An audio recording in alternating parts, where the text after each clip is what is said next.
नमस्कार दोस्तों। आज मैं आपको वीलुकअप फंक्शन के बारे में बताने वाला हूँ। दोस्तों, वीलुकअप एक एक्सेल फंक्शन होता है जो हर ऑफिस में एक्सेल पर काम में आने वाला फंक्शन होता है।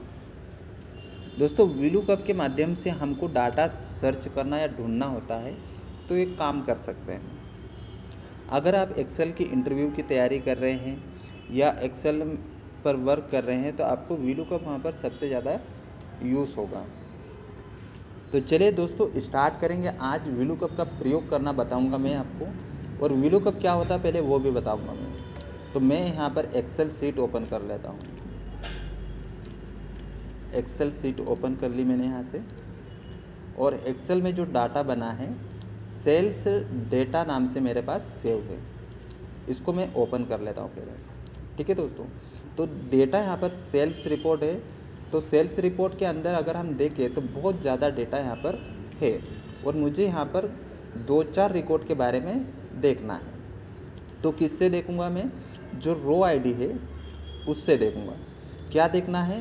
Product name, order purity, city, state, ये कोई से भी फील्ड का डाटा अगर मुझे देखना है रो आईडी के माध्यम से, तो मैं आसानी से उसको कैसे देख पाऊँगा, ये काम हम वीलुकअप से करेंगे। तो दोस्तों, वीलुकअप एक वर्टिकल लुकअप होता है जो बड़े डेटा से डेटा को ढूंढने का काम करता है।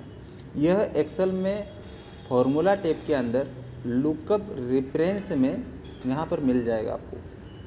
ठीक है दोस्तों, तो सबसे पहले मुझे क्या करना है, यहाँ पर मुझे इसका रिजल्ट देखना है। तो यहाँ मैं फॉर्मेटिंग कर लेता हूँ थोड़ा सा। तो मैं यहाँ पर बॉर्डर अप्लाई कर लिया, और कितनी आईडी लिखना है वो लिख लिया।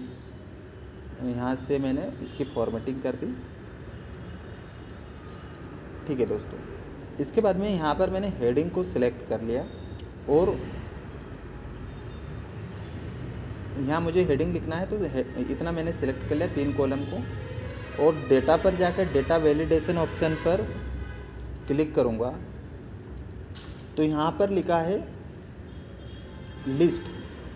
लिस्ट में जो सोर्स आता है, यहाँ कर्सर रखकर जो हमारी हेडिंग होती है इसको पूरा सिलेक्ट कर लो ताकि ये पूरी हेडिंग वहाँ पर शो करे। देखिए एरो बन रहा है यहाँ पर ड्रॉप डाउन। तो यहाँ से मुझे एक फील्ड ले लेना, पहले रो आईडी ले लेता हूँ मैं। इसके बाद में मुझे क्या देखना है, तो यहाँ पर मैंने ऊपर लिख दिया है कि मुझे फाइंड करना है ऑर्डर आईडी एंड सिटी। ठीक है, तो ऑर्डर आईडी सिलेक्ट कर लेता हूँ यहाँ से, ऑर्डर आईडी। इसके बाद में यहाँ से मैंने सिटी ले लिया है। ठीक है दोस्तों, अब मुझे कौन कौन से रो आईडी का यहाँ पर ऑर्डर आईडी और सिटी चेक करना है। तो यहाँ पर मुझे 3 कॉलम में रो आईडी डिफाइन करना है यहाँ से। ठीक है, तो यहाँ से कोई सी भी रो आईडी मैं उठा लेता हूँ, जैसे ये वाली रो आईडी उठा लेता हूँ 2612। इसके बाद में यहाँ से 1501, 1501। ठीक है, और यहाँ से 1804। ये रो आईडी मैंने डिफाइन कर ली। इसका मुझे ऑर्डर आईडी और सिटी चेक करना है। तो क्या करना है मुझे, यहाँ से पहले तो इसको कर्सर यहाँ रख दीजिए और कंट्रोल ए प्रेस करके सिलेक्ट कर लो। सिलेक्ट करने के बाद में इसका नाम दे दीजिए, पूरी टेबल का नाम क्या होना चाहिए। तो मैं यहाँ पर फॉर्मूला टैब पर जाऊँगा, डिफाइन नेम ऑप्शन खुलेगा। यहाँ पर डिफाइन नेम, देखिए डिफाइन नेम पर क्लिक करने पर एक बॉक्स ओपन हो जाएगा। ठीक है, तो इस बॉक्स में लिखा है न्यू नेम, तो न्यू नेम लिख दीजिए। यहाँ पर मैं इसका नाम लिख देता हूँ टेबल। टेबल, ठीक है। इसके बाद मैं ओके बटन पर क्लिक कर देता हूँ। इसी के साथ में हेडिंग का नाम मुझे देना है। ये जो हेडिंग हमने लिख के रखी है, row ID, product name, state, city, इसको पूरा सिलेक्ट करके इसका भी नाम डिफाइन कर दीजिए। ठीक है, तो डिफाइन नेम पर क्लिक करेंगे। इसका नाम मैं दे देता हूँ, हेडिंग ही लिख देता हूँ। ठीक है दोस्तों, ओके कर दीजिए। इसके बाद में यहाँ पर कर्सर रखना है आपको, जहाँ पर आपको आउटपुट देखना है, और वीलुकअप टाइप कीजिए, वीलुकअप VLOOKUP टाइप करने के बाद में इसके सिंटेक्स आता है, तो सिंटेक्स में आपको प्रॉपर समझा देता हूँ। सिंटेक्स में पहला सिंटेक्स है लुकअप वैल्यू। लुकअप वैल्यू वो वैल्यू होती है दोस्तों कि जिसके बारे में आपको रिकॉर्ड सर्च करना है। तो किसके बारे में सर्च करना है मुझे? रो ID। तो यहाँ पर रो ID मैंने डिफाइन कर दी है 2612। इस पर जैसे ही क्लिक करूँगा तो यहाँ पर आ जाएगा उसका रेफरेंस। ये रेफरेंस क्या है?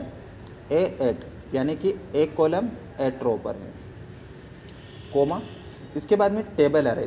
कौन सी टेबल से आपको डेटा निकालना है दोस्तों? यहाँ पर ये जो टेबल मैंने सिलेक्ट कर ली थी और इसका नाम मैंने डिफाइन कर दिया था, तो ये नाम मुझे यहाँ पर formula use in formula command पर क्लिक करूँगा तो यहाँ पर नाम मिल जाएगा टेबल।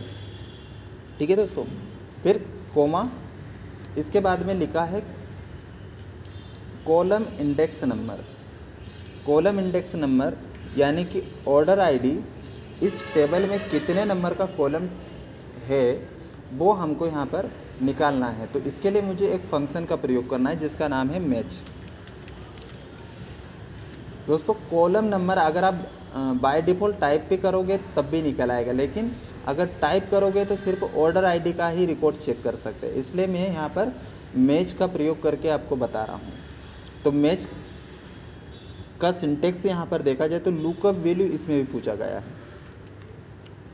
लुकअप वैल्यू आप किसको लुकअप करेंगे? तो ऑर्डर ID को। कहाँ से लुकअप करना है? तो यहाँ से लुकअप करना मुझे। तो लुकअप अरे पूछा है तो यहाँ पर यूज इन फॉर्मूला पर क्लिक करूँगा, जहाँ से हेडिंग नाम से मैंने डिफाइन कर दी थी लिस्ट पे, ये जो ऊपर की हेडिंग। फिर कोमा टाइप करना है, तो एग्जैक्ट मैच चाहिए आपको तो 0 टाइप कर दीजिए। इसके बाद में ब्रैकेट क्लोज और कोमा। फिर आपको VLOOKUP के बारे में पूछा जाएगा कि ट्रू या फॉल्स। तो मुझे यहाँ पर फॉल्स यानी कि एग्जैक्ट मैच चाहिए, इसलिए इसको भी हम 0 से डिफाइन कर देंगे। ठीक है, ओके। यहाँ पर जो B7 है इसको फिक्स कर दीजिए। फिक्स यानी कि लॉक करना F4 के द्वारा। ठीक, तो ये ऑर्डर ID मेरे पास इसके आ चुकी है। ठीक है, ऐसे ड्रैग करके मैं सारी ऑर्डर ID निकाल लूँगा।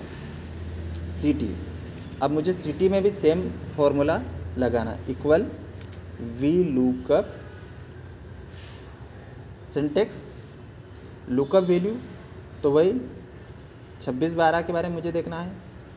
कोमा, टेबल अरे पूछा है तो इसका नाम हमने यहाँ से सेलेक्ट कर लिया टेबल। ठीक है, इसके बाद में कोमा, कॉलम इंडेक्स नंबर में वही मैच टाइप करना आपको। मैच टाइप करने के बाद में लुकअप, क्या लुकअप करेंगे यहाँ से हेडिंग?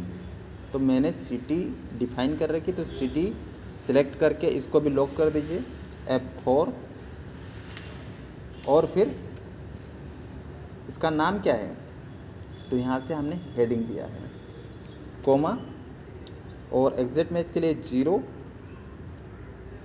Bracket close. इसके बाद में कोमा, फॉल्स एग्जैक्ट मैच चाहिए तो 0 ब्रैकेट क्लोज, इंटर। तो देखिए यहाँ पर ये भी आ चुके हैं, यानी कि CT भी यहाँ पर आ गई है। यानी कि 2612 की अगर हम एंट्री देखेंगे तो 2612 की एंट्री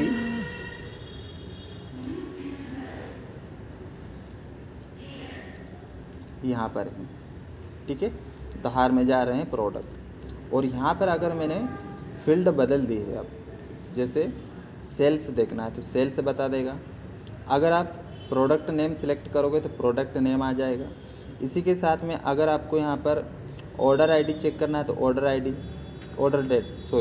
ऑर्डर डेट इस तरह से नंबर में आएगा दोस्तों। तो इसको क्या करोगे आप, ये समस्या सबके साथ में रहेगी, तो इसको आप यहाँ पर डेट फॉर्मेट के अंदर कन्वर्ट कर लेना है। ठीक है, जब भी अगर आप डेट को फाइंड करते हैं तो नंबर में बदल देगा, तो इसको हम फॉर्मेट बदल देंगे यहाँ से। चलिए दोस्तों, ये क्लियर यहाँ तक। अब हम रो ID चेंज करके देखते हैं, कोई सी और रो ID लिख देते हैं। तो 3016 रो ID टाइप किया तो देखिए दोस्तों आ गया यहाँ पर ये प्रोडक्ट।